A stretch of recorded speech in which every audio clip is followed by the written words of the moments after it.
I recently got a dog, and I feel like a big piece to get me going on actually getting the dog was you, Sam, because you were like in January camp on the bus, you and Lindsay were talking about how getting a dog was like the best decision you ever made for yourself and for your mental health. I'm like literally gonna cry.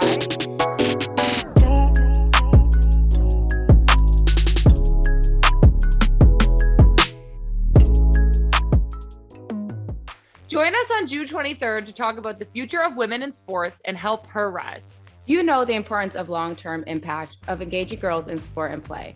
We are proud to invite you to join us on June 23rd for Her Rise, a conversation with Nike athletes who define the past and the present of sport to discuss the fight for gender equity and how we can pave the way for the next 50 years. The Her Rise event will be streamed on Thursday, June 23rd, 2022 at 4 p.m. Pacific, 7 p.m. Eastern on the Highlight Her YouTube channel. We look forward to seeing you there. Welcome back, everybody. I'm Lynn Williams. And I'm Sam Mewis, and this is Snacks, where we talk about some personal stuff, some soccer stuff, some real stuff, and some fun stuff. Lynn, what is new since the last pod? Well, today Marley left me. He left me. It's been sad. I got back from training today and he just wasn't here and it was so sad. I know. But it's okay. I'll be fine. It's okay. I'll be fine. Maybe. I know. You guys will be great. It's fine. Everything's fine. Yeah, but my life is drastically changed. I just feel like not only does he make my life better because I just love him and we have so much fun together, but like, you guys know I hate doing chores. And like, I'll come home and like, the bed is made and the couch is like fluffed and the blankets are away and the dishes are done and the laundry's going. And I'm like, how did you have all the energy to do all the things? You really found yourself a gem. I really did. You really did. And it's just, now who's going to do all that stuff? I could do it for you. No, you can't. You hate doing that stuff too. But I love you.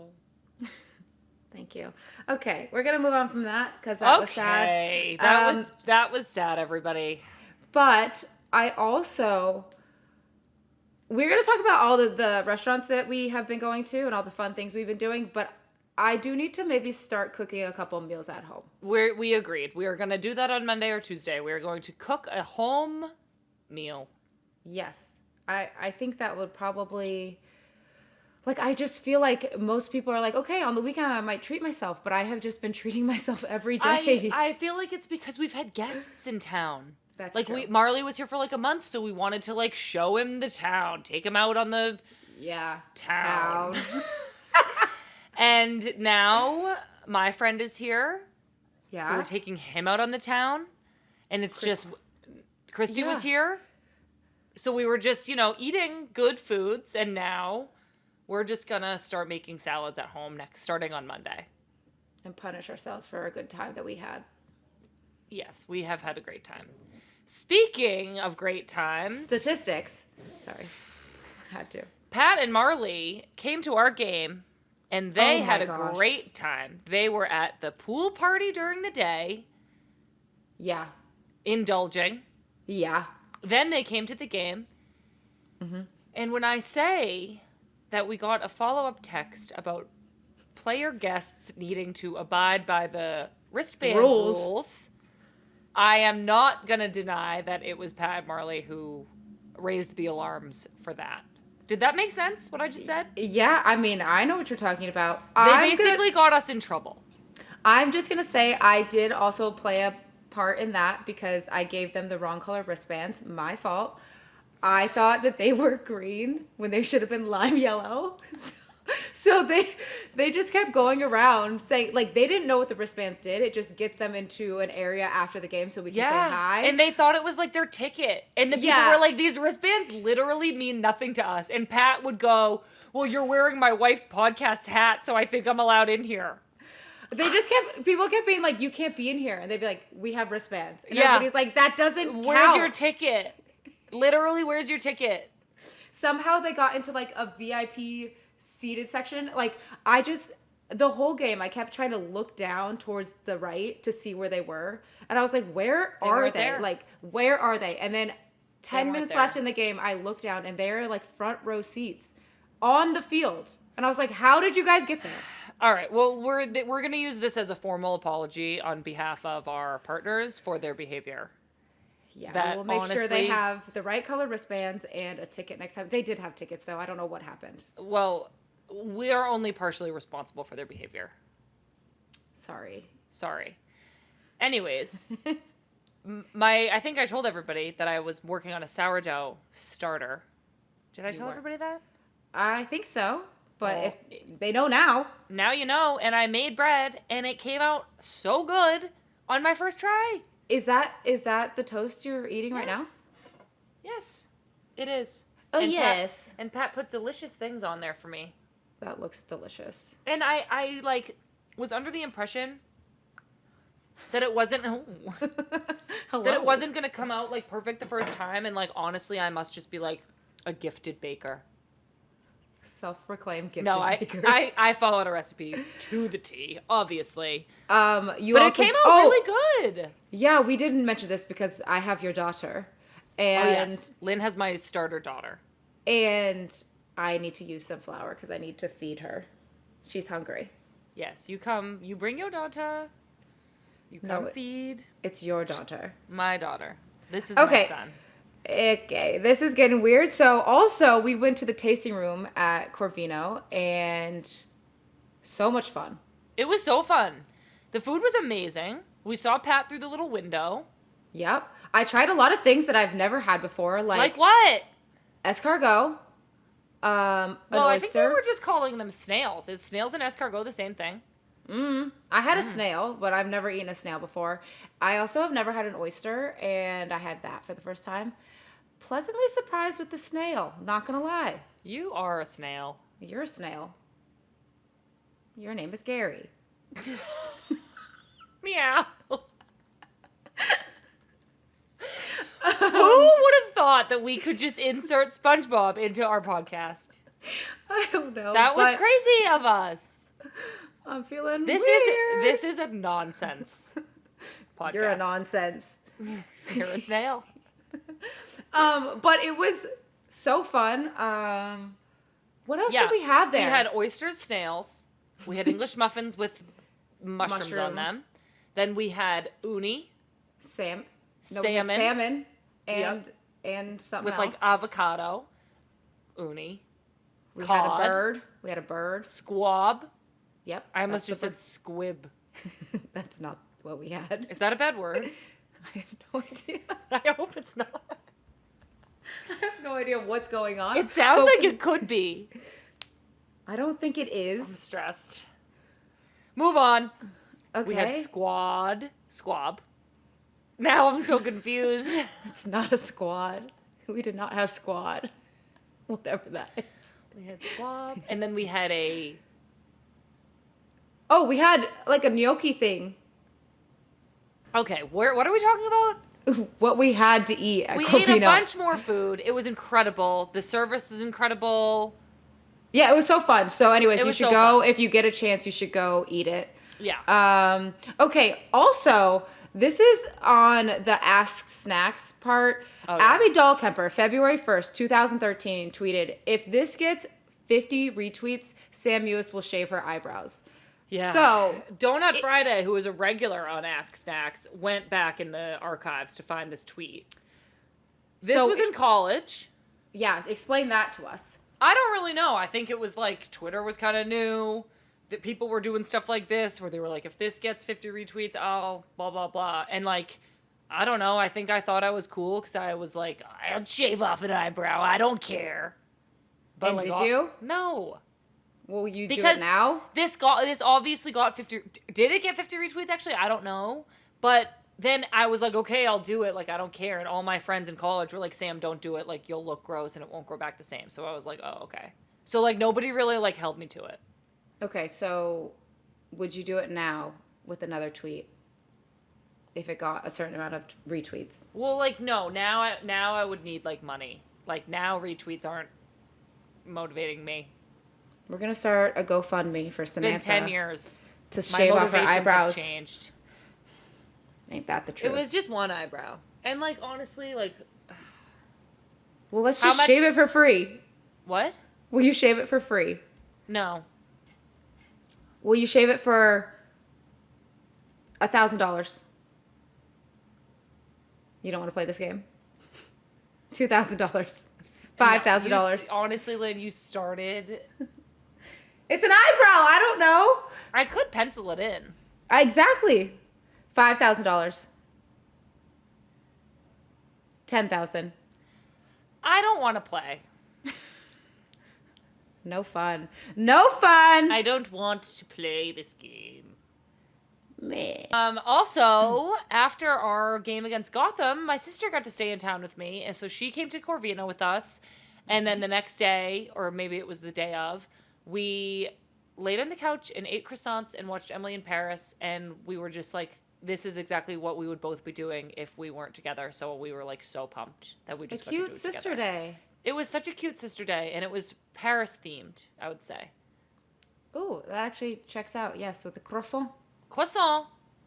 Croissant. Leading into the croissant story I will tell later in this episode. Oh my gosh. Kismet. Another thing that I've been doing is making hats. Crocheting hats. Yes, Little Bo Peep. Little Bo Peep. So I'll continue to do that. And I feel like we're just rambling now, so we should just leave. Bye. Bye. But don't. No, you don't buy, us buy. Yeah. We're good. We're done. We are so excited to bring on today's guest, captain of the Washington Spirit, midfielder for the USWNT national team, Stanford smart person, our smart, nice, funny, sunny friend, Andi Sullivan. Woo! Welcome to the show. Oh, hi, Sunny. Welcome. Oh, thanks for having me. It's nice to see your guys' faces. It is nice to see your face, too. I feel like we haven't caught up in so long, so I'm thrilled that we get to do it right now. Same. I feel like I haven't seen you in forever. I know. I want to ask how you guys are doing, but I feel like that's probably a conversation for later. Yeah, we can talk about that after, but we're doing. We're just doing. But how are you? Like, what's going on in your life besides all of the games?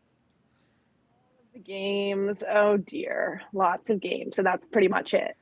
Although I was thinking about something before this podcast, and I was like, I wonder what we're going to talk about today. And I'm like, what's something fun?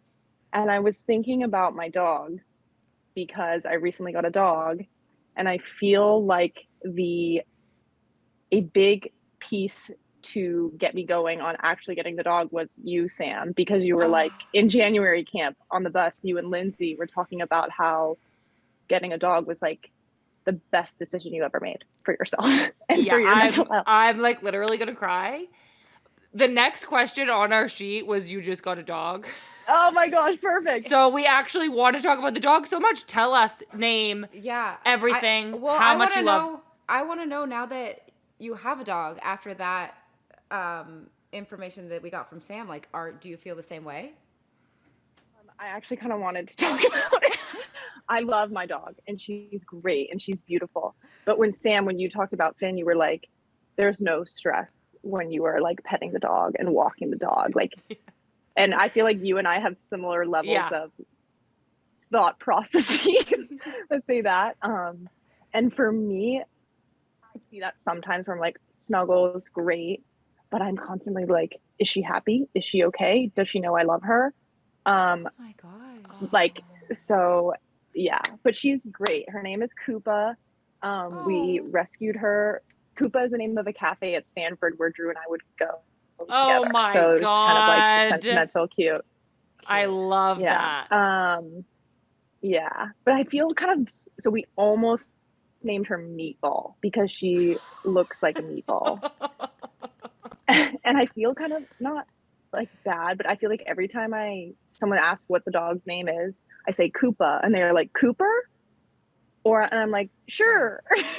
Or they also like all think she's like a boy, which is fine. That happens sometimes. But Yeah, Koopa Meatball Skundrich. She is lovely. Oh my gosh. She's 1 or 2 years old. She's a pit terrier mix. She loves so hard. Oh, what an angel. So she's like a bigger dog, right? No, she's kind of small and she's jacked. Meatball-y. Yeah, That checks meatball-y. out. And I always pictured myself getting a big dog.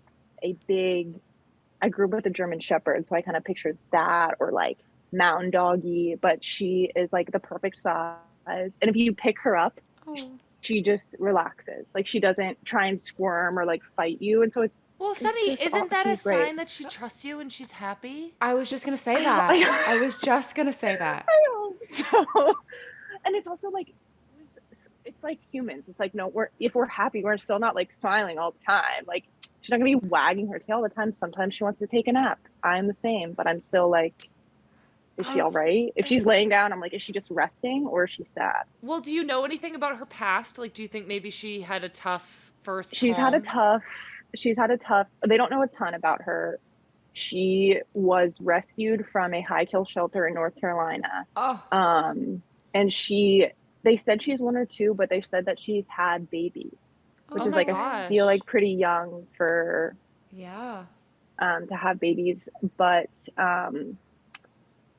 so I think that, and then she was with a foster through the rescue. The rescue is named Petey and Friends for people who are listening in the DC, Maryland, Virginia area. They're awesome. She had a great foster mom.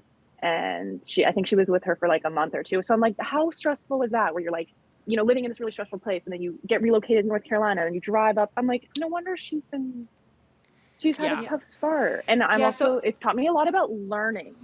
And it's like, why do we expect, it's like, there's very few things that we learn where we're like told something once and then we do it forever.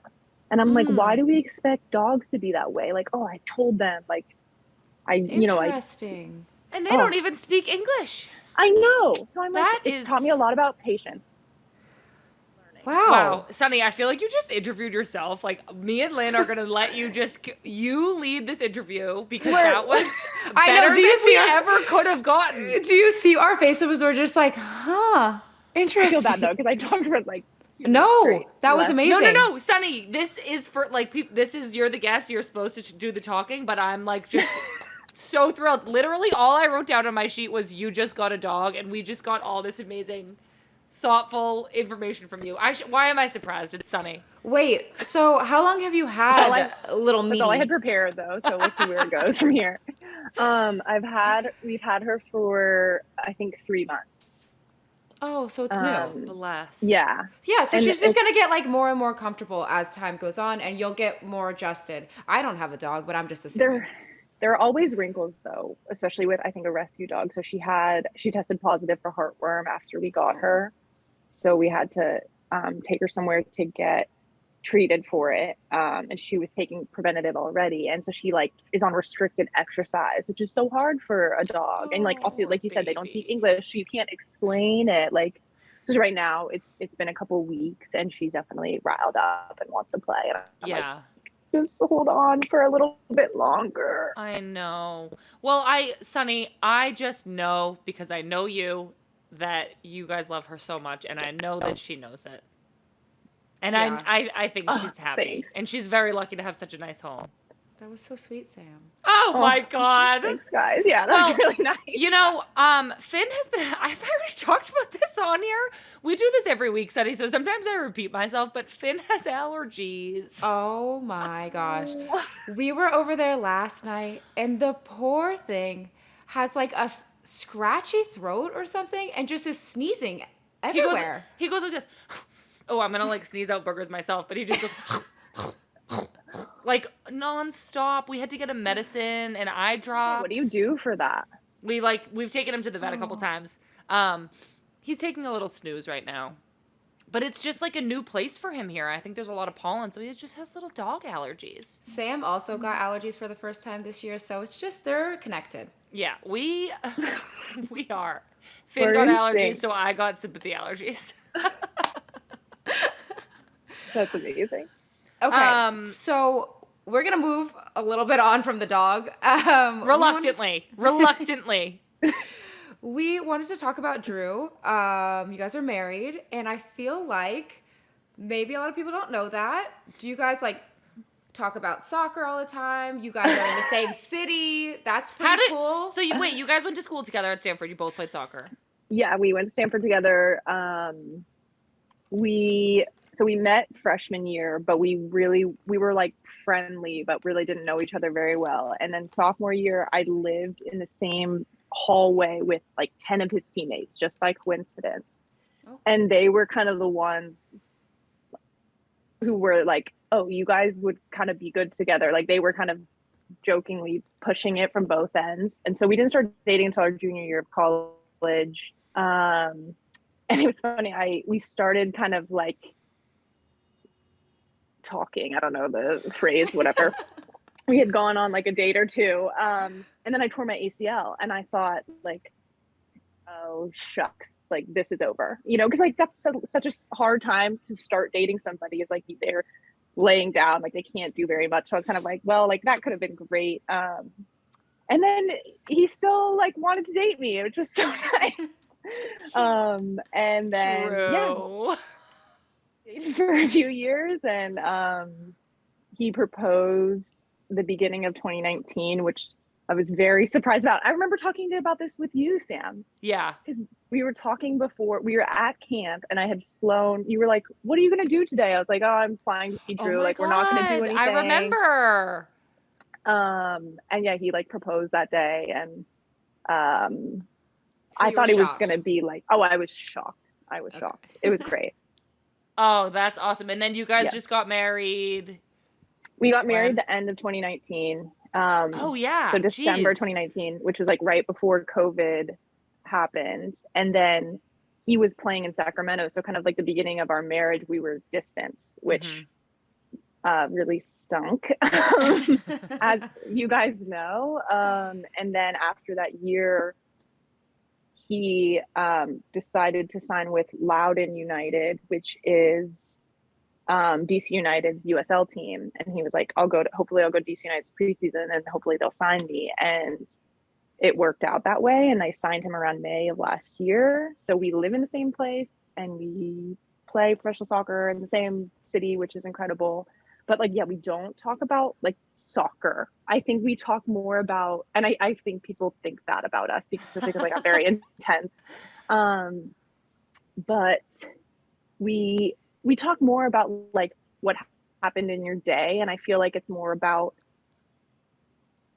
conversations that you had with people or like something crazy that happened at work. But I always like, it's so nice to have someone who like understands that world. Yeah. And because I think it's so hard to explain. Yeah, I've always said that about Christy. Like people always ask, what's it like both playing professional soccer? And I'm like, it's so sick because I feel like you said, it's so hard to explain to somebody who doesn't do it every day, and having somebody in your family that gets it is like really helpful.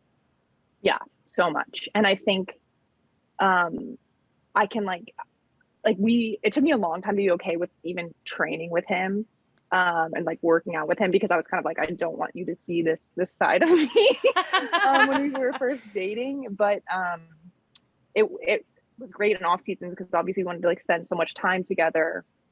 So we would like train together, and he's awesome to like train with. But he's never critiqued me once. And I think that's wise. That's amazing. I don't critique him either. And I think it's more like, again, this is my situation at work. Like, what would you do? Or what do you think? Or am I reading this right? And not like, yeah, you need to really work on, your first touch with your left foot or whatever. Like, oh, you should have slipped this. Like, there's never any of that. And I think people think there is. So I'd love to clear that up on this. I love that so much. When you guys like train together, are you like super competitive?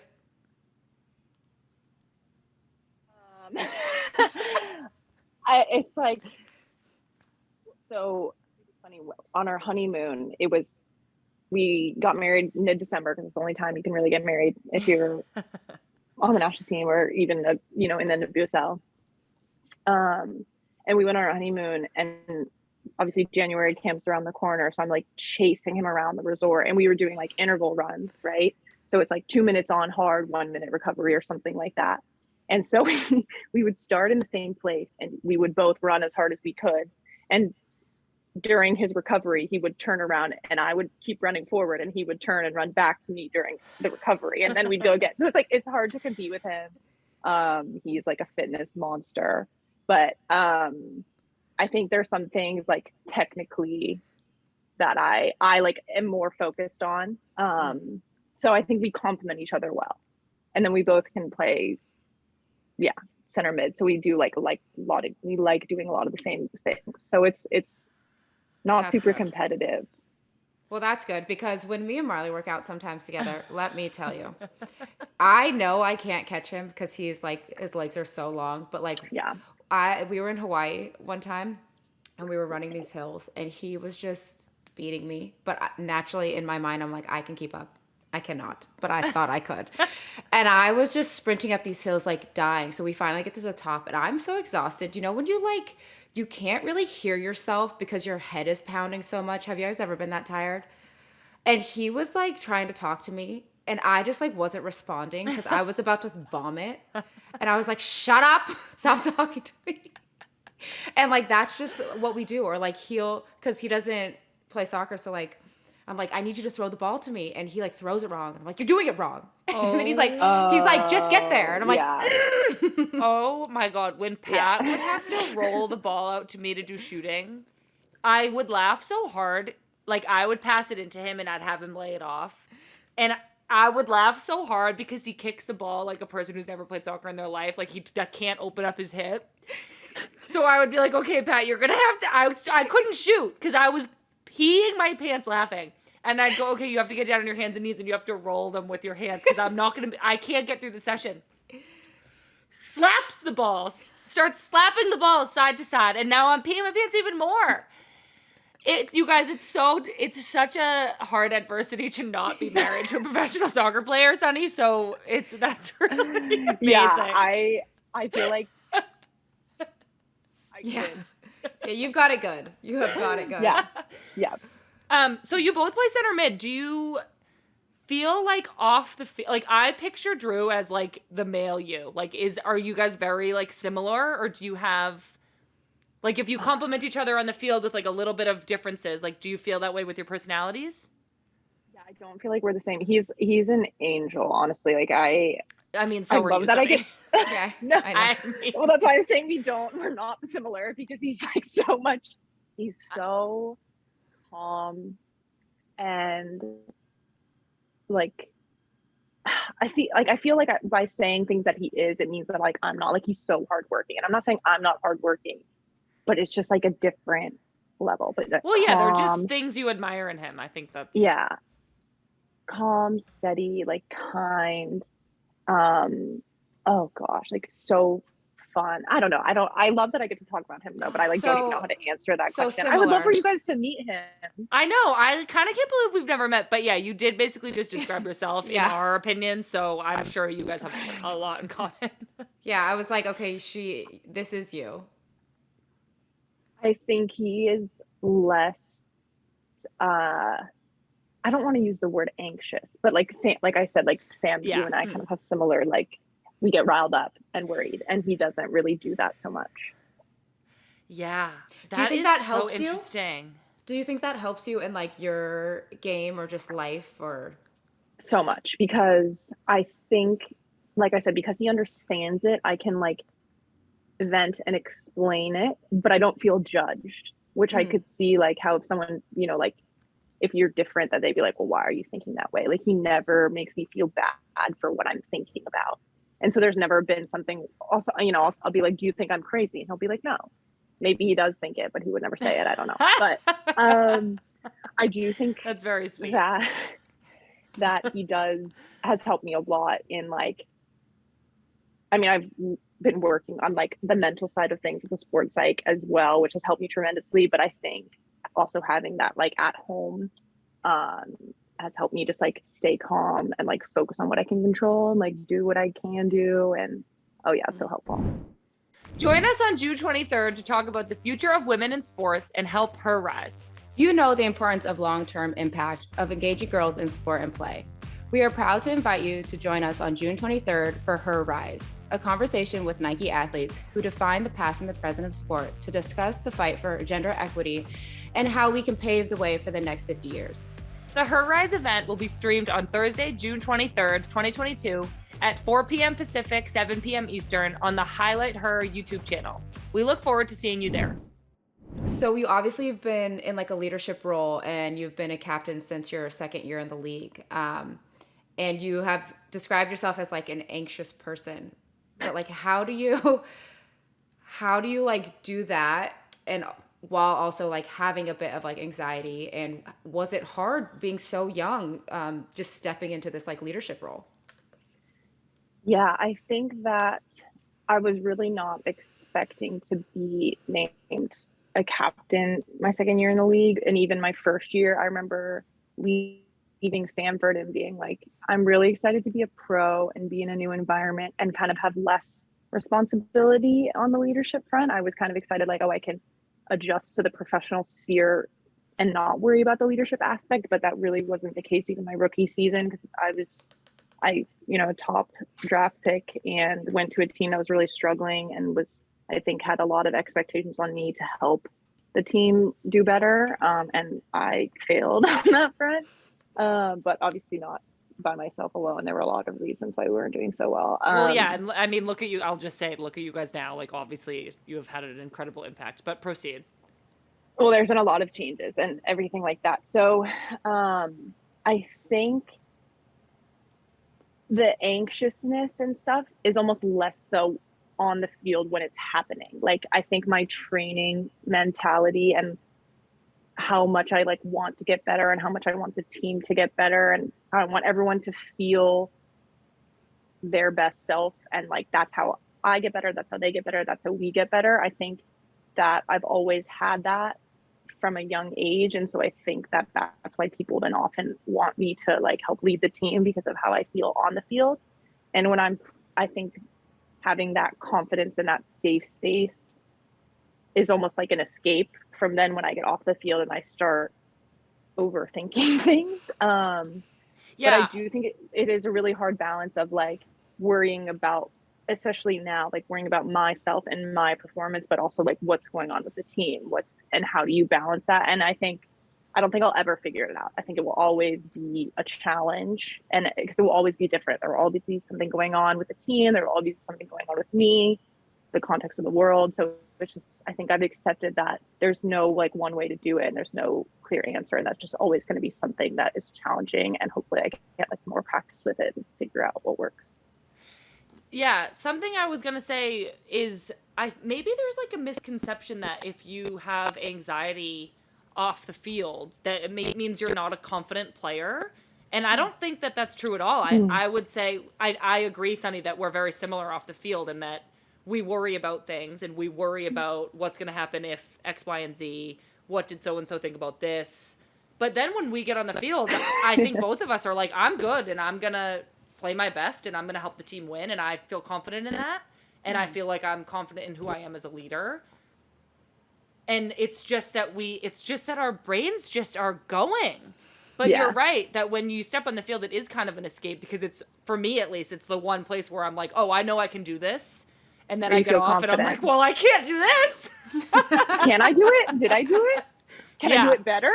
Yes, exactly. I feel like that's really interesting, actually, because I've never wanted to come across as so anxious because I don't want people to think that I don't believe in myself or that I'm not going to be able to get the job done on the field, because I don't think that that's true. I think once I step on the field, I can get the job done. So it's so interesting that you just kind of made that click for me when you said that. I also will just say that like have been both of your teammates, like when you guys are on the field, I never feel that ever. I'm always like, oh, they're going to get the job done. I can believe it. Like they're going to have my back. I have their back. Like I never feel that from you guys ever. So That's so amazing to hear from you. I just want to let you guys know. You played with me on the national team, which has obviously been like, I've been in, I've been out, and I've wondered a lot. Do do like the people here think I'm good enough to be here? And like, do they think I'm going to get the job done, or do they think I don't have it? And obviously that's like a worthless place to place. I think it's okay to have that thought. And that's the thing. It's like, okay to be anxious off the field, and it's okay to share that. But to put so much energy and attention to it is not helpful. And it's not helpful to you. And it's not helpful to your performance. But Sam, I think it's funny because like you do such a good job, I think, of like sharing your feelings, but in a way that's funny. And it's like, it enables you to share what you're thinking and be honest and vulnerable. But it's also this like collective thing. It's a collective thing because it's like, oh, it's okay to think that and be that way. And like have moments, but then it's also something that people can like bond over and like joke about. Cause I think we joke about things on the national team. It's like, you have to have some level of that in order to be successful. I know. I agree. I think I've been criticized before for being like self-deprecating, but I think it's like kind of sometimes it's like the only way you can like show vulnerability is by like making fun of yourself, I think. I wanted to share this story though. One of the jokes of the national team. Oh no. Is this one time? Oh no. I was thinking the shower cry. Oh God, the shower cry is a classic. The shower cry has been passed down from the original members of the U.S. Women's National Team. No, my story was this one time Rose, like, I don't know, didn't get an email from Ryan about something. I don't know why. And she just comes to me, like, kind of panicked. This was years ago. And she goes, did you get this email? And I go, yeah, I don't know why you didn't, but don't read too much into it. And then it turned into this joke of, like, anytime, like, something happened to somebody and not somebody else, we would just be like, oh, don't read too much into it. And it's like that captures like she like at that time we would have been like, I didn't get the email. I'm not on the team. Yeah. So I feel like that joke actually captured that, like, you just gotta make fun of it sometimes. Yeah, I think like there's like a sweet spot of like you can make fun of yourself, and I do think, Sam, you do that well, and it's something that people can relate to because we all do it, and like ours just happens to be soccer but other people can do it in other areas of their life. So, but there is a sweet spot of like, okay, this is funny. And then it can turn to, this isn't funny. I'm actually going down a rabbit hole. And I think that on the national team, like, it's pretty easy to get into that rabbit hole if you let yourself, because same, Sunny, like so many times I'm like, can I do this? Do I belong here? Like, do people think I'm good enough? Did they not pass me the Holly because X, Y, and Z? Did I messed up? You know what I mean? And like, if you let yourself like sit there, then you're like, oh my gosh. And then it's spiraling downhill. Oh my gosh. Man, that was dark. Yeah. Lynn, it's gonna be okay. If we want to spin it positive, I think that like, again, that's part of the journey, and like that you can come back from that. But I also think there are things that you can do to like practice your response to things, or like be preventative, I guess. And like I mentioned earlier, I'm working with a sports psych, and I think what I've realized a lot, especially this season, is there's so much that goes into performing consistently. And I think we as players focus so much on the physical, like the technical and the physical are like, and obviously tactical too, but like that's where we put so much of our effort and our energy. And I'm like, think about everything else that goes into performing, like your sleep, your eating, your hydration. And like I think we do a good job of our eating, hydration, but I think the mental game is so much of your performance, especially over a long period of time. And I finally have gotten to a point in my career over the last like year or two where I treat like my habits and my like regular check-ins with my sports psychologist about that it's the same thing as like going to the gym to get strong so that you don't get injured. So it's like you don't wait till you have a mental breakdown to call your sports psych and be like, all these things are wrong, like, and you're having a crying thing, which I've done before too. It happens. But like you can be proactive, and you can train your response to things, and you can visualize, and you can meditate, or you can journal. I know Sam and I have talked about this a lot because you've like tried to journal and it doesn't work, or you like to journal. I forget. I like to journal now, but maybe when we talked about it, I didn't. I'm not sure. This is so funny you bring this up, though, Lynn, because we just talked about this last week. I was just thinking that. Like, we just talked about how Sam brought up a point of, like, watering your lawn so your lawn doesn't set on fire. Yeah, I don't know. It's from a song, so I know it doesn't, like, exactly correlate, but... Yeah, I agree. I feel like, too, not only can you train yourself or, like, have a routine, but then you start to get into this, like, good space, and you just have to remember, like, the reason why you got to the good space is because you've done all this preparation. So now that you're in that space, like, don't stop, like, continue to do the routines so that, because it's inevitable. I've done that before too. Yeah, like a bump is gonna like, come. I did it. Yeah. I'm good now. Yeah, I'm good. And you're like, no, you're not. And it's like, yeah, because it's like inevitable. Like, a bump is gonna come again. You just have to remember, like, okay, I'm prepared for this. I've done this before. I'm good. And I think that's, like, brilliant. I was the same way. Like, I recognized right before 2019 that I, like, self-sabotaged, and then before the Olympics I felt like I was doing it again, and I was like, oh my gosh, this is happening. remember that. Yeah, and I remember was like, talking to you about that. And I was like, I'm doing it again, and I feel very, like, grateful that I recognized it in myself and that I seek something out. But I want to ask you, like, do you feel like, and maybe this is Drew or this is a teammate, like, I feel like I have a support system that even if I didn't recognize in myself, somebody would have been like, Lynn, like, you're doing this again. Maybe you should seek somebody. Do you feel like somebody is that person for you? Good question. I'm trying to remember what got me to that point where I was, because for me, it was kind of waiting until I was having, like, a cry fest, or, like, waiting till after camp when I was so bound up and stressed. That actually, I think it was my agent. I think it was Remy who was like, oh, I have somebody that you can talk to. And that was at a time when Drew was in Sacramento. So it was someone in Sacramento. And I would talk to him once I had hit a low point, like once I was really struggling, and I would wait till it would get bad. And then finally I talked to my current sports psych, and he was just doing kind of like Instagram lives during lockdowns, just for ways, you know, to give something positive for people to talk about. And he just, like, invited me on to be a guest. And then I recommended my sister to be on the podcast. My sister coaches and played college soccer. And once I watched their Instagram live, I had, like, follow-up questions based on their conversation. And so I reached out to him and was like, hey, I have, like, questions about these different things.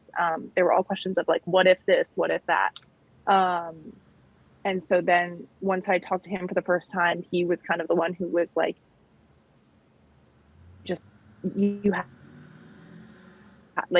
to decide to do it every day. And there was no escaping that. Once he kind of said that, it was just like, if you really think this is important, like, you have to decide and you have to do it.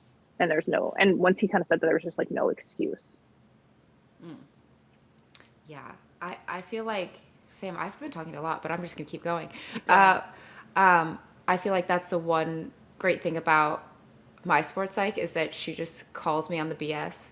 Like, I remember there was one training where she was like, how was training? And I was like, it could have gone better. And she was like, well, why? Like, did you do your goal setting, blah, blah, blah. And I was like, yeah, but I just felt so dehydrated. And she was like, what do you mean? Like, you're a professional athlete. You can't be dehydrated. And she was like, that will never happen again. Like, you need to drink water. And that seems so simple, but it was just one of those things where it was like, you have to decide that this is the lifestyle you want to do. And if it is, then you need to do X, Y, and Z to, like, get to that goal. And something so simple as drinking water can't, like, derail you. Yeah. And that's the thing. We always focus on, like, how was training and how was, like, did I get my, like, high speed running in? Did I do well in the session? But it's like, did I cover all these other boxes that influence that, so that tomorrow when that comes again, like, I'm ready. And but and this reminds me actually of something that Christy said. I listened to a podcast she did with Men in Blazers when she did the live show. I don't know if you guys listened to that. I haven't listened to it, but I know that you it did was it. really I should listen good. To it. Jeez. It was great. And she said this before when she kind of tore ACL, and she was like, I had to admit what I wanted and like say it out loud. And because once you say it out loud, like it's almost obvious what decisions you have to make. Like if this is what you really want. Yeah, then you either want it or you don't. Like you want it or you don't. Your behavior is, yeah. This is what it takes to do it. So are you going to do it?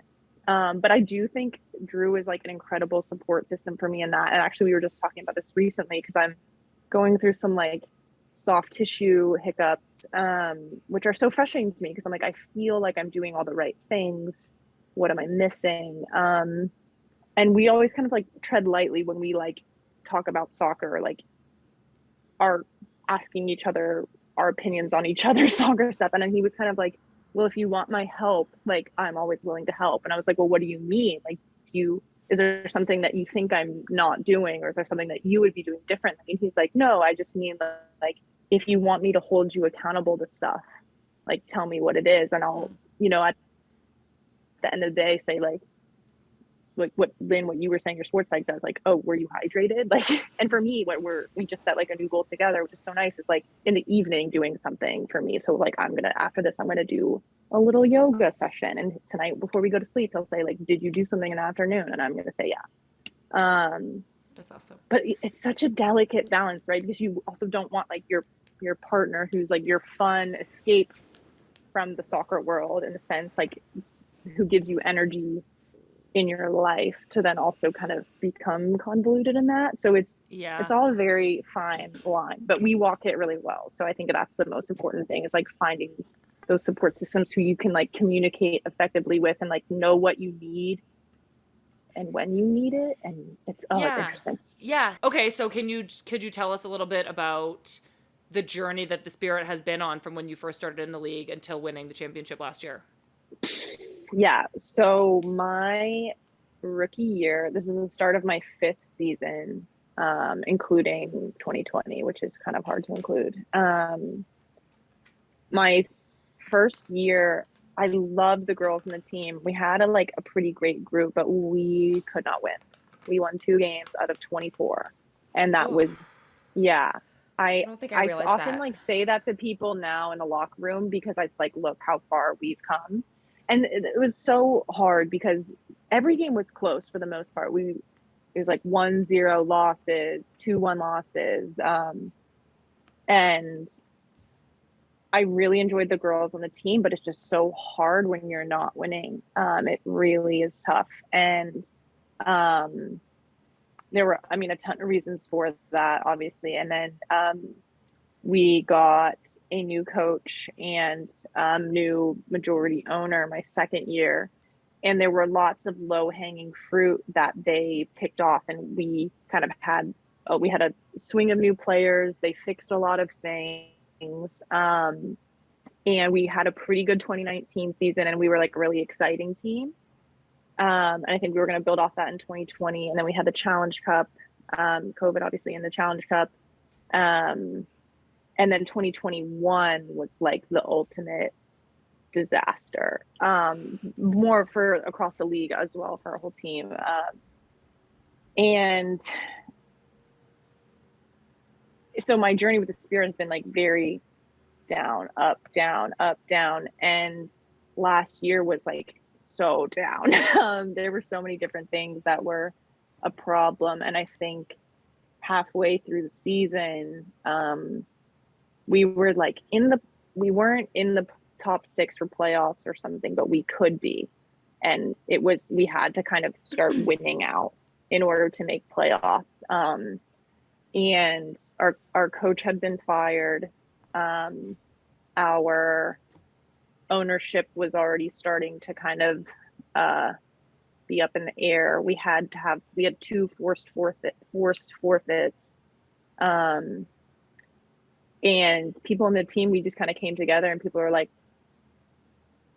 we might as well go for it. Like, we have to be here. We have to endure this. So we might as well send it, was kind of the vibe. And that was the turning point of the season for sure. And our staff did a really great job of just making things simple and allowing us freedom. And it was a very interesting thing for me leadership wise, because I've been very much, we've talked about like control and planning and thinking, and that's always my thing, and like wanting things to be prepared and professional and so you can show up and be your best. And that second half of the season, it was like hands off. It was like, do whatever you need to do to show up. And it started working. And I was thinking, well, maybe I don't know anything about leadership anyway. And so we just made this incredible run. No one expected us to win at all. And I don't blame them. Like, how there's so much stuff going on.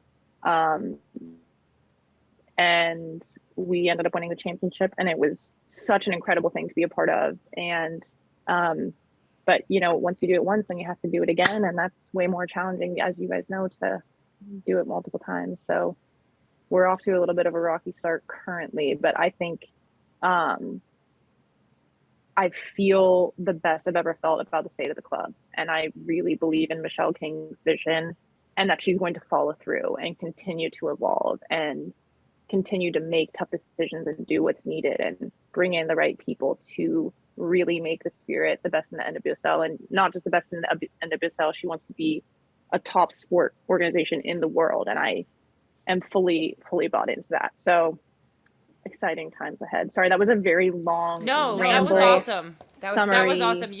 I was just gonna add, you guys were so fun to watch last year, because I think that feeling that you had of like, let's just buy in and go for it, was like, other people watching could sense that from you. So it was fun to watch, because you could tell that you were all united with something like really strong. Mm-hmm. And I think it had that kind of like that underdog feeling of, mm-hmm, this team is just playing so well right now. Like, how are they not going to win? And yeah, it was cool.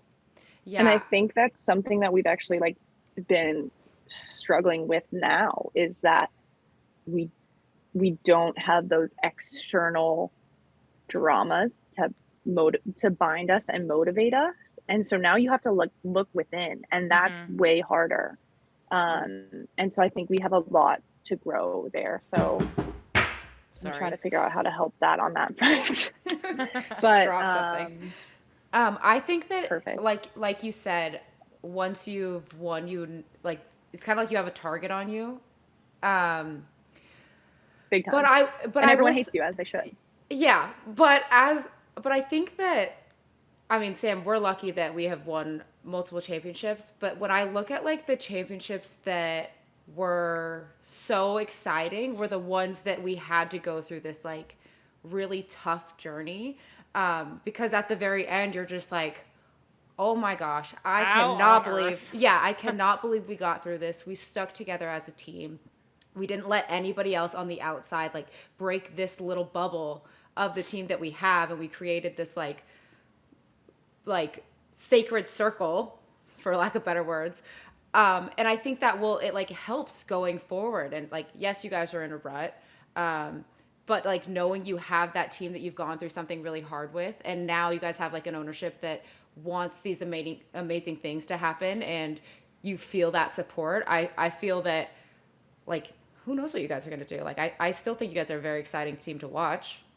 Thank you. So this is my favorite part of the podcast, also Sam's favorite part of the podcast, where we just pepper each other with random questions. So, what is your favorite LaCroix flavor? I said that weird. You said it that weird. LaCroix. How do you say it? LaCroix. The pamplemousse, is that how you say it? The grapefruit one? Nice. That would be is that how you say that word? Yeah. Sam, that's what I think of you. I know limoncello is your favorite now, but before this, I would have said that was your favorite too. Yeah. It's not a close second. It's second, but it's not close. Really? I am not a limoncello fan at all. That's probably my least favorite. It's okay. Same. More for me. Yeah. Okay. What do you get on your pizza? Oh, I love it. Just cheese pizza. I'd be happy with cheese pizza. You'd be welcome in the Mewis household anytime. My parents, we got pizza every Friday night growing up. Always cheese. Always. Like, we'd get 3 pizzas and they'd all be cheese. Really? My family would sometimes order pizza, and my dad would be like, what type of pizza do you want? And I'd say cheese.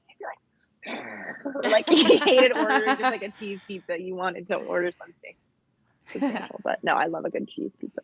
A good cheese pizza. What is your coffee order? A latte. Oh, I do told you like guys that I'm about a boring basic A girl. latte hits the spot. Every now It and does. then. Yeah. I have a latte every morning, so I love that from you. Do you make your own, or what do you do for your latte? I make my own.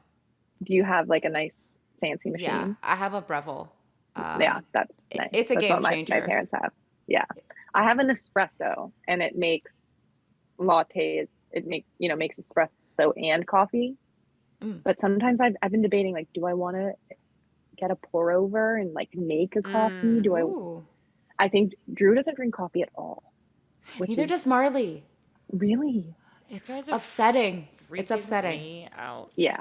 So I don't think That's he'd be crazy. happy if I spent a good chunk of money on a Breville. This isn't my part of the podcast, but it's about you. But I just will say, me and Marley, our biggest fight ever has been over one time he didn't stop to get me a coffee. And I was like, you just don't understand. You do not understand. Drew would never. He would never. He would never stop to get me a coffee. It's upsetting. It is upsetting. Okay, wow. Well, what's your favorite kind of cookie?